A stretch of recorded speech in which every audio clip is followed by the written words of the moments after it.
I titled this talk, this honoring of Chantel tonight, with these 8 words. I call it, "Can I get some fries with that shake?" I'm just going to ask you to remember those 8 words. I'll circle back to that in a bit. But first, I'd like to begin to thank everyone for being here tonight. We're here tonight simply as a result of my greatest achievement, and that's my ability to persuade my beautiful wife to marry me. I think I speak for Chantel, and this will be the first time that actually happens, when I say we are so blessed to have so many incredible people in our lives who mean so very much to us. I look around and I see family who've had such a profound impact on us and our lives. Especially you, Mom and Dad. I can't thank you guys enough for everything that you guys have done for us. This would not have happened tonight without you. So thank you from the bottom of my heart. See, friends we've made since we've had kids, gotten involved with Little League and Pop Warner and cheerleading, and many who are lifelong amigos. Friends I played football with as a kid, friends who were cheerleaders, friends from both of our high school days. I see clients here who have evolved into friends as well, which is an incredible, humbling feeling to me. A once complete stranger who traveled to Panama on a work assignment and befriended our family. As a result of that friendship, he learned the fine art of drinking whiskey through a bamboo shoot and earned the nickname of Comatose. He's in this general vicinity over here, and you can ask him about what that means. Thank you all for your friendship, your love, your support, and for the memories we've all created over the years. And for taking time out of your lives to spend this with us here tonight. Our relationships are all so very unique in their own ways, and we're eternally grateful for that. I know I speak for Chantel when I say there are many more memories to be made in our future with each and every one of you. I want to thank you all who were so instrumental in helping me put this on and keep it a secret. First, I'd like to thank myself for keeping it a secret. That was almost impossible. That doesn't happen. So for 2.5 months, it was the challenge, but I digress. I didn't pay more attention. Yeah. Our dear friend Lori, who was so encouraging and supportive of me and helped me in so many ways, from driving to pick up the awesome anniversary cake today to doing recon. You're just married to her. Okay. Who did recon on our cruise while in Puerto Rico, and so much more. I appreciate you, my friend. Thank you. Many of you who offered to help us today, Jenny, thank you so much for coming out today. My sister Leanne, who put that awesome video together, but was unable to attend, as she's on vacation back in our birth country of Panama. Lastly, I want to thank some of our staff who apparently was here earlier, who put up with me for the last 2 to 3 months while I stressed out over all of this. They helped create the invitations and just took so much weight off of my shoulders, and I'm very humble and appreciative of them. Having said that, I'd also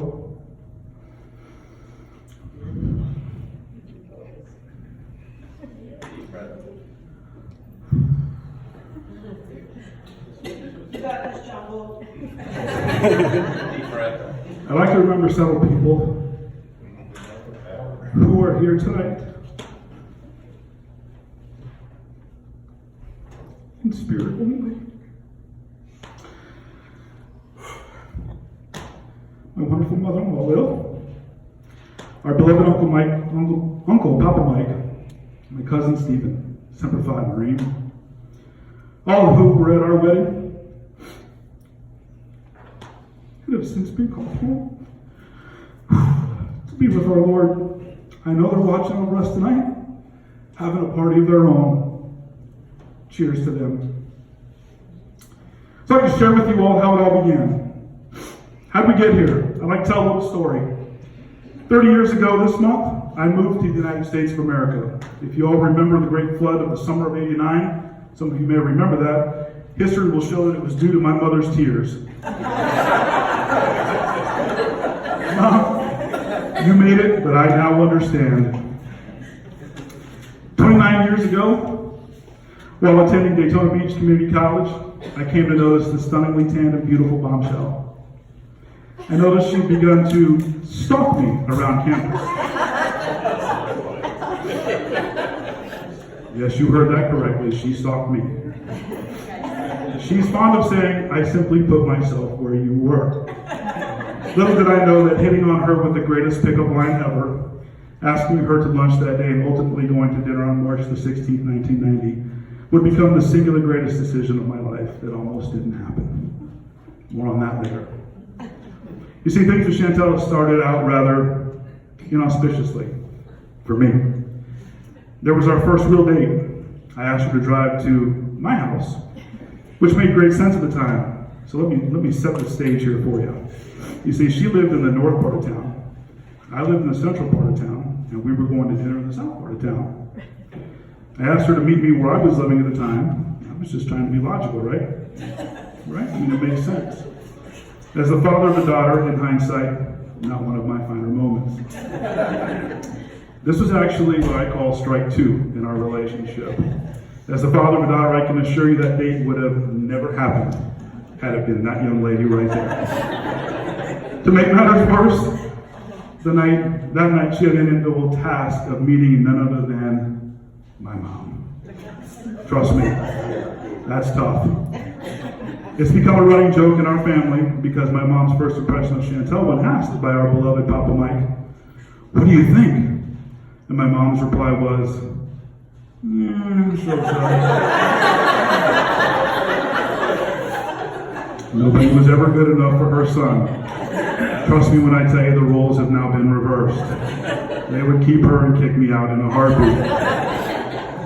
Our date was a successful one that was highlighted by the fact that she ordered the same thing I did and ate every bit of it as well. I knew right then and there she was someone special.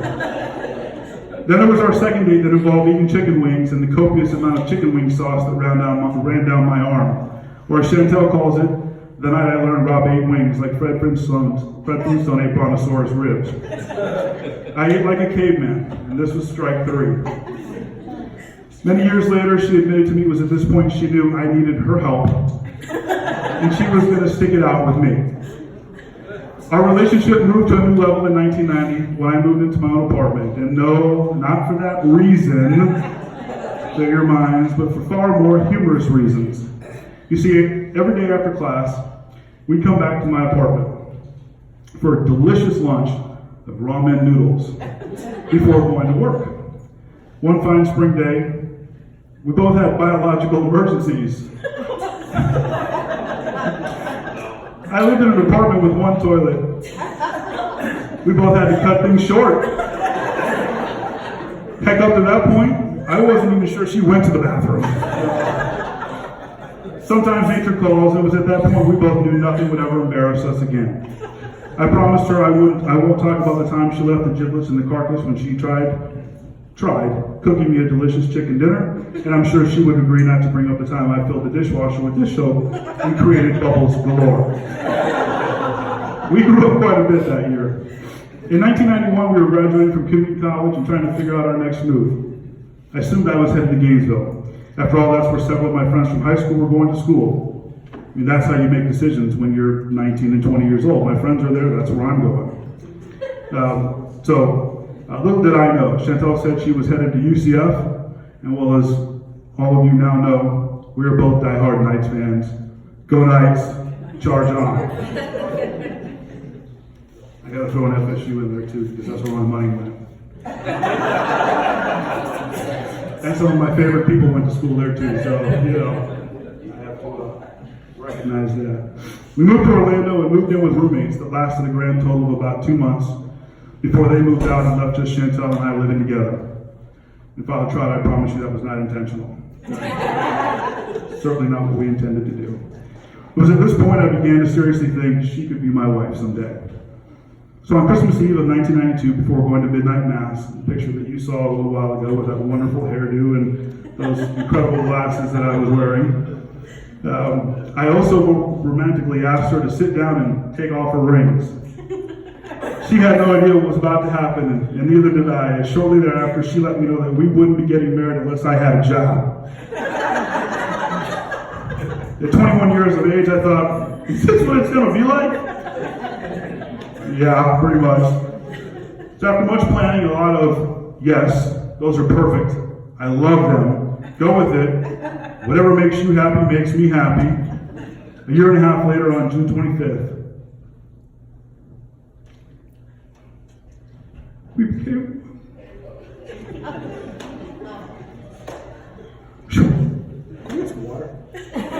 Hey, you want a beer? I'll take a beer. At this point, that's probably more beneficial. Chug.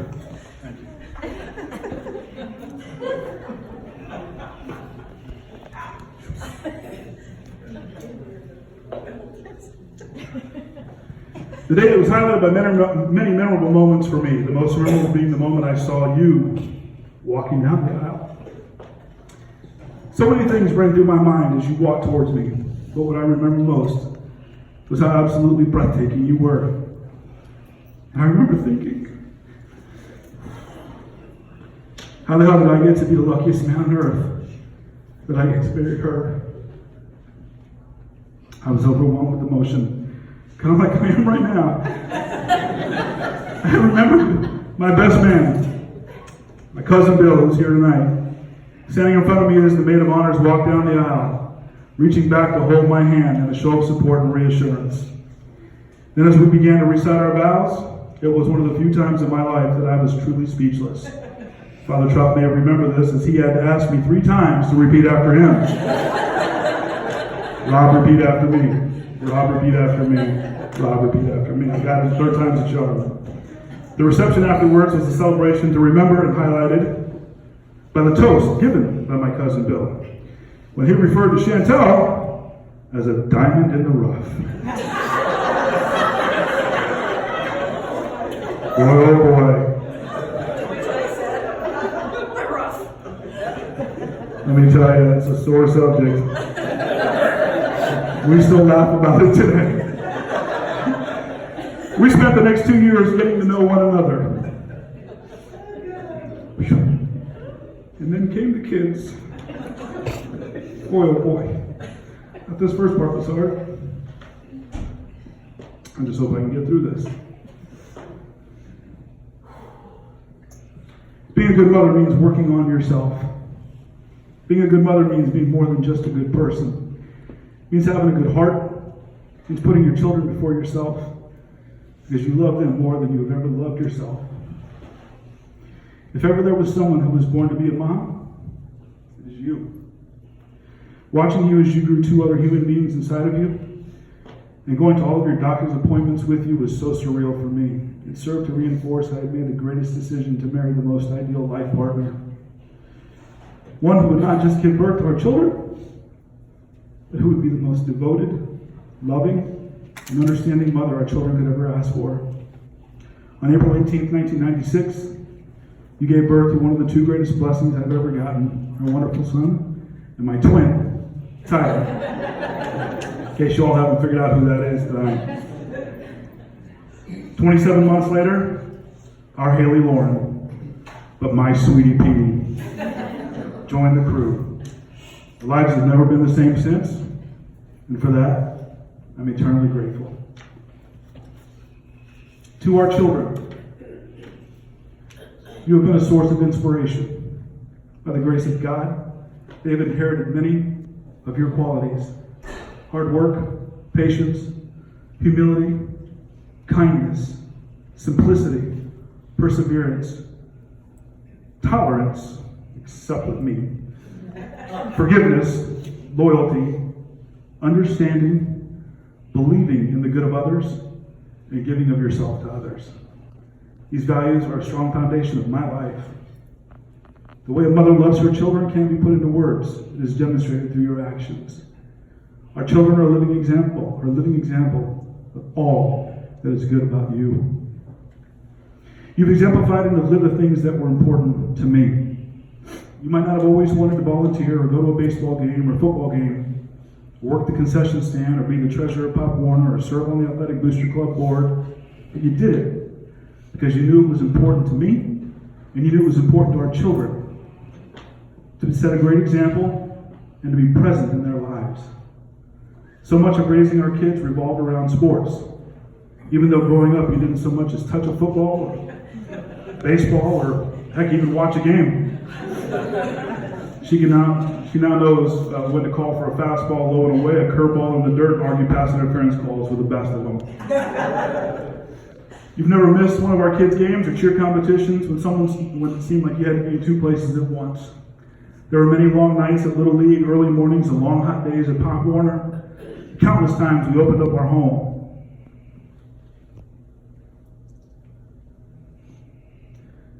To all of our children's friends, for a pizza party, countless mornings of serving 10 to 15 kids breakfast, or just standing outside our home. We're just standing outside our home and counting the trucks that line the street. Yes, yes. And a few people that can attest to that. And just laughing at how blessed we were that they were safe at our home and wondering what the neighbors must have been thinking. Now I know. The countless nights we tried to sleep as they played ping pong in the next room at all hours, or heard the sudden splash of the pool at some late hour of the night. When I couldn't sleep, I got a little restless because of the screaming or the slamming of doors, because of the constant comings and goings of all the kids, or the TV that was cranked up, or the loud music, or best of all, the laughter. You were the voice of reason, telling me it's okay. You'll miss it when they no longer keep you up. Why were you right? I do miss it. You always made sure the Easter baskets were prepared, the tooth fairy visited the kids. Christmas was a blessing. The school lunches were made, and they had all the tools needed to succeed. It wasn't always easy, but you never once complained about doing for our kids. You've made our house a home. Being a mom means you're always going to wonder if you're doing things wrong, but that's what it means to be a mom. To care so much about someone else that you just want to be as perfect as possible. And that's you. Gosh, after I read that, I'm not sure. I've done a whole heck of a lot. Probably could have done this on our own.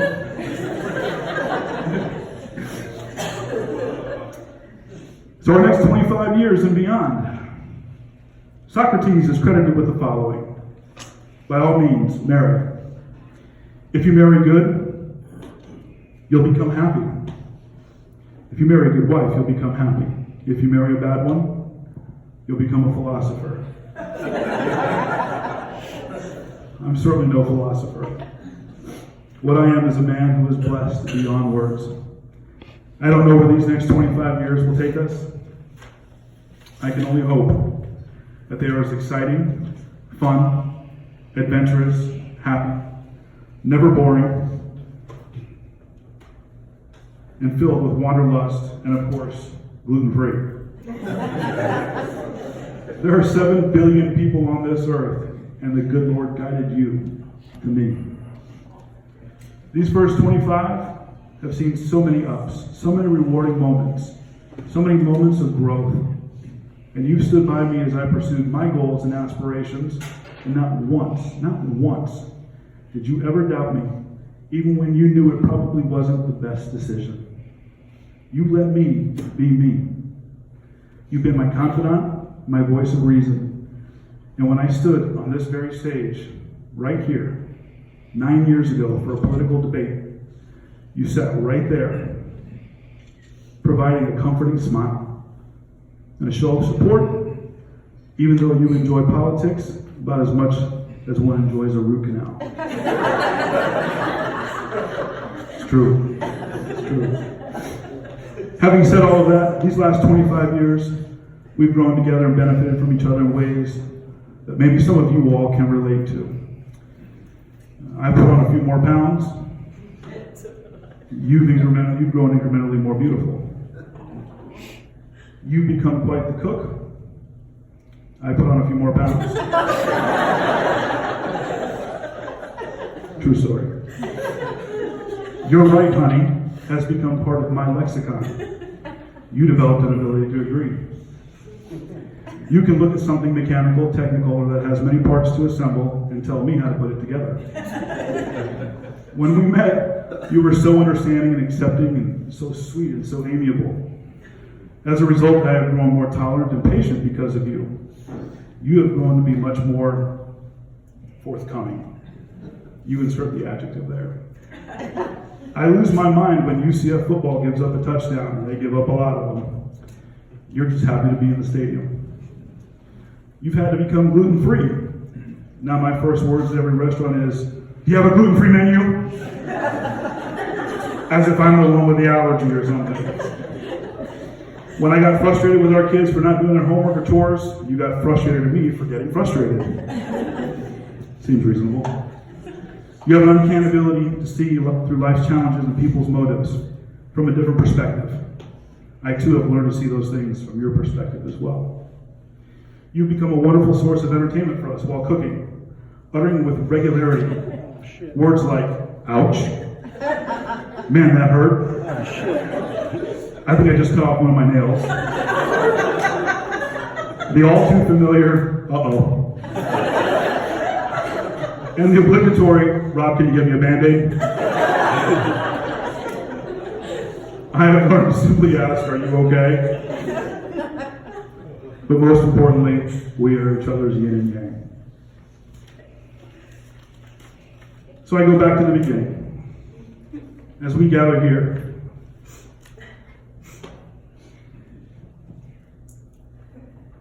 Suck it up. Drink it up, Buttercup. I'll get you another one.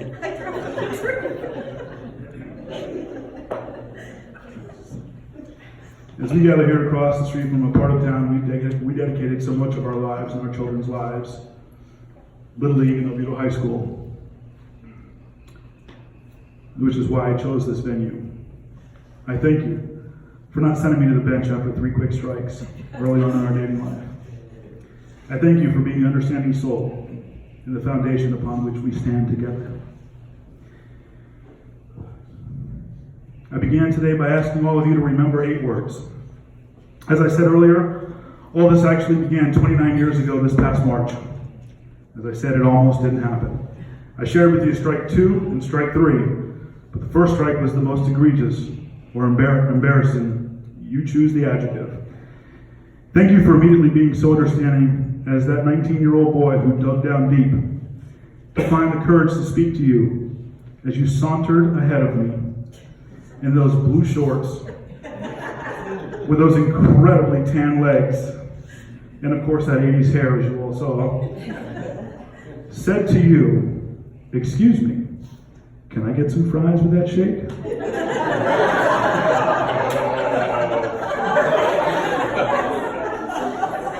It's a true story.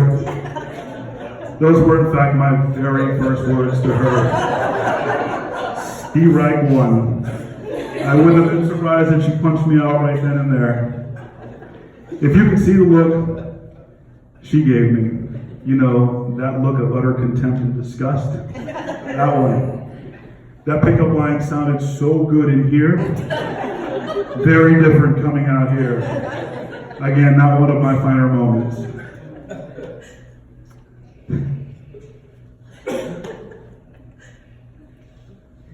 So Chantel Denise Thrift, I stand here before you and thank you for 25 incredible years of marriage, 29 years of dating, 2 incredible children, 4 different homes, 5 dogs, 2 cats, countless cruises, many awesome travel adventures, and countless hours of volunteering. You are my perfect. You are the reason my heart keeps beating. We have truly built this from the ground up. So as we embark on at least the next 25 years and more together, I have just one question for you. Okay? I want to be sure of one thing. So for the rest of our lives, once again,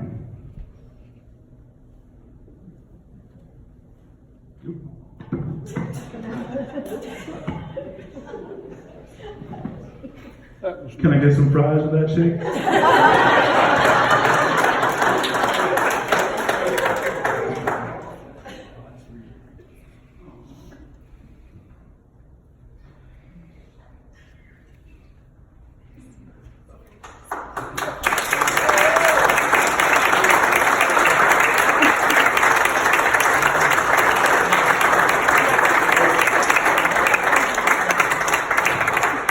Thank you all very much for indulging us. Thank you all so much for being a part of our lives.